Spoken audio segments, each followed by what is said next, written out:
1 1950 ते 1975 या कालावधीत मराठी माणसाकडे गावाकडे भरपूर जमीन होती. सरासरी प्रत्येक कुटुंब 20 ते 30 एकर जमिनीचे मालक. मोठे वाडे, दांडगा, रुबाब, निसर्गावर चालणारी शेती. अगदी 10वी ते 12वी शिकलेले सुद्धा शिक्षक, मिलिटरी भरती, पोलीस भरती झाले. तसेच स्पर्धा परीक्षेत सहज यश मिळवायचे. अनेक पदवीधर PSI, DYSP, तहसीलदार त्या काळात झाले. नाही जरी नोकरी लागली तर आहे की 20-30 एकर शेती. उत्तम शेती, दुय्यम नोकरी, तृतीय व्यापार अशी म्हण होती. हा काळ म्हणजे मराठी माणूस राजा होता. टप्पा 2 1975 ते 1995 देश उद्योग व आधुनिकतेकडे जाऊ लागला. 1974च्या दुष्काळापासून निसर्गाने झटका द्यायला सुरुवात केली. शेतीची विभागणी सुरू झाली. 20 एकराचे मालक 5 एकरावर आले. बाहेरील राज्यातील कामगारांचे मुंबई शहरात शिरकाव सुरू झाले. शेती आता भांडवलदारांची होऊ लागली. विहिरी, मोटारी, पाईपलाईन आल्या. पाणी उपसण्याची स्पर्धा सुरू झाली. राजकारण गावागावात घुसलं. पुढारपणाच्या नादात अनेकांनी जमिनी कवडी मोलाने विकल्या. बाई बाटलीत अनेक जण बर्बाद झाले. स्पर्धा वाढली. आता नोकरी सोपी राहिली नाही. हायस्कूलवर नोकरीचा दर 20 लाख झाला. वाढणाऱ्या गरजेपोटी जमिनी विकायला सुरुवात झाली. 20 एकराचा मालक मोकळा झाला व गावच्या कट्ट्यावर विड्या फुंकू लागला. पोरं बेकार फिरू लागली. टप्पा 3 1995 ते 2009 हा काळ मराठी माणसाच्या जबरदस्त घसरगुंडीचा काळ. परराज्यातून मोठ्या प्रमाणात लोक आले. मोठे उद्योग यांनी काबीज केले.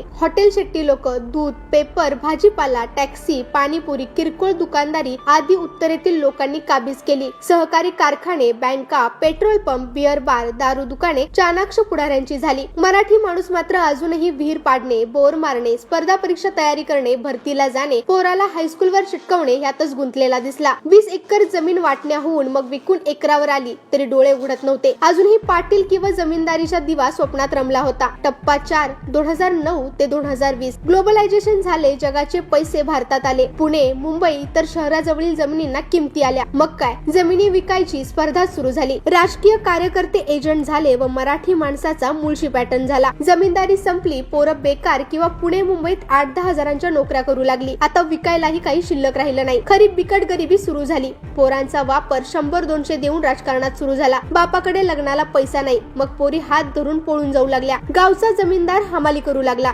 व्यापारी तृतीय म्हणायचे त्यांच्याकडे हे बडे जमीनदार. त्यांची पोरं ही वॉचमन, हमाली, क्लर्क, ड्रायव्हर अशा नोकऱ्या करू लागली व जयंती साजरी करण्यासाठी बड्या व्यापारी लोकांजवळ वर्गणी मागू लागली. टप्पा 5 2020 ते 2030 इथून पुढील काळ फक्त पैशाचा असेल. ज्यांच्याकडे पैसा तोच सरपंच, तोच आमदार. नोकरी हा विषय संपला आहे. नोकरी शोधणारा त्यातच म्हातारा होईल. उच्च जातीचा हताश होऊन बघत बसेल. पैसा न कमवणाऱ्यांकडे गुंठा सुद्धा शिल्लक राहणार नाही. शेती, नोकरीसह जो व्यवसाय करेल तोच काही कमवू शकेल. अजून वेळ गेली नाही. शेती सांभाळा. शेती बरोबर जोडधंदे करा. नोकरीपेक्षा व्यवसाय करण्याचा विचार करा. जो चूक करतो तो माणूस, तीच चूक परत करतो तो वेडा माणूस. जो दुसऱ्याच्या चुकापासून शिकतो तो शहाणा माणूस. अजून वेळ आहे. झालेल्या चुका सुधरून त्याच चुका पुन्हा होणार नाहीत हे पाहण्यासाठी आपल्या माणसाला साथ द्या. आपल्या माणसाला मोठं करा.